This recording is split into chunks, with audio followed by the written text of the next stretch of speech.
Okay, so we asked you guys to send in some interesting stuff you'd found online about dating, and this one really takes the cake. Oh, yeah. This Tinder guide someone sent us. Mm-hmm. It's not like the usual tips and trips you see. It's way more like aggressive Yeah, almost. you can tell this is someone's, like, personal playbook, right? Like, they're not sugarcoating it for a big audience. Exactly. This is like raw, unfiltered Tinder strategy. Exactly. And what I found fascinating was how much thought goes into every little thing, like even just the opening line. Oh, absolutely. The openers are key. They are. Like one of the examples in here is something tells me you're N, then you leave it blank. It's so good, though, right? Pick like what? It makes you wonder. Yeah, you're intrigued, but it's also kind of like, whoa, hold on a second. Yeah. It's bold. It's like they're making a judgment call instantly, but in a way that makes you want to know more. Yeah, like almost challenging you to prove them wrong. Exactly. And that's what's so smart about it. Yeah. You're already hooked. Okay, and then there's this other one that says you can't just match and wait. Oh, yeah. I love that one. It's like calling out the whole, like, ghosting thing that everyone hates. That's so real, though, right? It is, and it puts the other person on the spot a little bit. Totally. It's like they're saying, I'm not here to waste time, are you? Yeah, and again, it's like you're almost forced to respond, even if it's just to defend yourself. Exactly. It's Yeah. like they've created this little mini drama, and you're already a part of it. And I think that's what this guide understands. It's like online dating, especially on Tinder, it's all about grabbing attention quickly. Oh, it's a fast-paced world. You got to cut through the noise. Right. And this guide is like giving you the cheat codes. In a way, yeah. It's showing you how to play the game effectively. And one of the more surprising things they suggest is using single word openers, like just saying, interesting. Oh, yeah, I've seen that work. Really? Yeah, sometimes less is more. You know, in a sea of these long, elaborate bios, just being straightforward can be really refreshing. Hmm. Like you're putting the ball in their court. Exactly. Yeah. You're saying, I'm interesting enough now, show me you are too. Yeah, and it's kind of like saying, I'm not even going to try that hard. Yeah. You have to impress me now, right? Exactly. Yeah. It's confident. And that actually leads perfectly into the next thing the guy talks about, which is the bio. Oh, yeah, the bio. This is where it gets kind of crazy. A little bit, yeah. Like, forget those generic bios about loving to travel and looking for someone who can make them laugh. This guide is like next level. Seriously.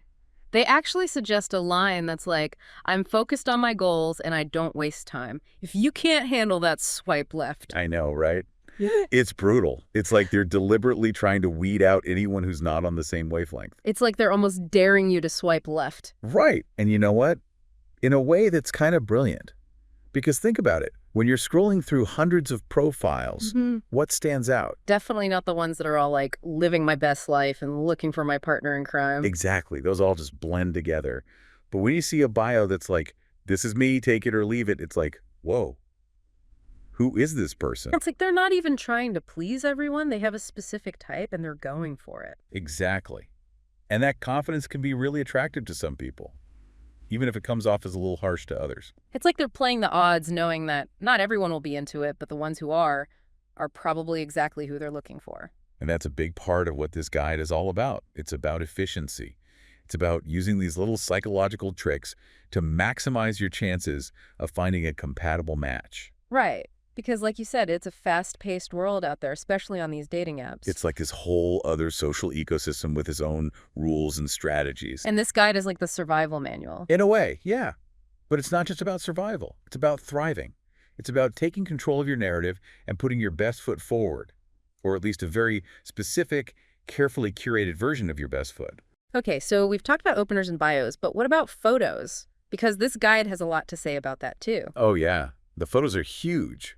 They're like your visual first impression. And according to this guide, that first impression should scream high value. Basically, it's all about showcasing a lifestyle that's exciting and aspirational. So think travel shots, fancy dinners, maybe some photos with friends who look like they might be models. Yeah, exactly. It's all very carefully curated to project a certain image. But is that really what people are attracted to? Or is it just feeding into this whole like online dating fantasy world? That's the thing. It's kind of both. You know, these guides, they both reflect and reinforce the existing norms and expectations. So in a way, they're kind of creating the problem they're claiming to solve. To some extent, yeah. It's like this feedback loop of insecurity and validation. Because if everyone's presenting these idealized versions of themselves, it makes everyone else feel like they need to do the same just to keep up. Exactly. Yeah. And that's where it can become kind of unhealthy. you know? Yeah. Because it creates this pressure to be someone you're not just to get likes and matches. It's like this whole online dating thing can mess with your head a little bit. It definitely can. Yeah. Which is why I think it's so interesting that this guide actually takes a bit of a turn later on. Really? What do you mean? Well, after spending all this time talking about how to optimize your profile and game the system, they actually start talking about the importance of vulnerability. Vulnerability on Tinder. Really? Yeah, I know it sounds crazy, right? But they actually suggest sharing a personal, even potentially traumatic story on a date. Whoa. That seems like a risky move, Yeah. especially after all this talk about confidence and success. It is risky. But that's kind of the point. It's about subverting expectations. So it's like you've hooked them with the perfect opener and the amazing photos, and then you hit them with something real. Exactly. It's about showing that you're not just this perfectly curated image, that you have depth and complexity. It's like, whoa, I thought we were playing a game here, and now you're asking me to, like, actually be real. Right. It's like they're saying all that strategy stuff is important, but at the end of the day, people connect with authenticity. So it's like you got to find that balance between putting your best foot forward, but also not being afraid to let your guard down a little. Exactly. And I think that's a really valuable lesson to take away from all of this. Yeah. Even beyond just Tinder. Oh, absolutely. Like in any kind of social situation, really. It's like you want to present yourself well, but you also don't want to be fake. Exactly. And this guide, even though it's like hyper-focused on this very specific thing, it actually touches on something really universal. Which is that at the end of the day, people are looking for genuine connection. And sometimes the best way to find that is to be a little bit vulnerable, to let people see the real you. Even if that means showing your flaws and insecurities. Exactly. Because those are part of what make you unique and interesting. So I guess the takeaway here is don't be afraid to be yourself. Exactly. And don't be afraid to tell your story. Even if it's a little messy and imperfect. Because those are often the most compelling stories. Well said.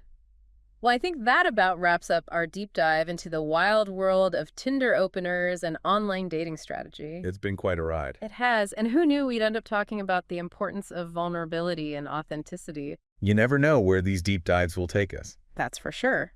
But hey, maybe that's the whole point, right? To challenge our assumptions and keep things interesting. Absolutely.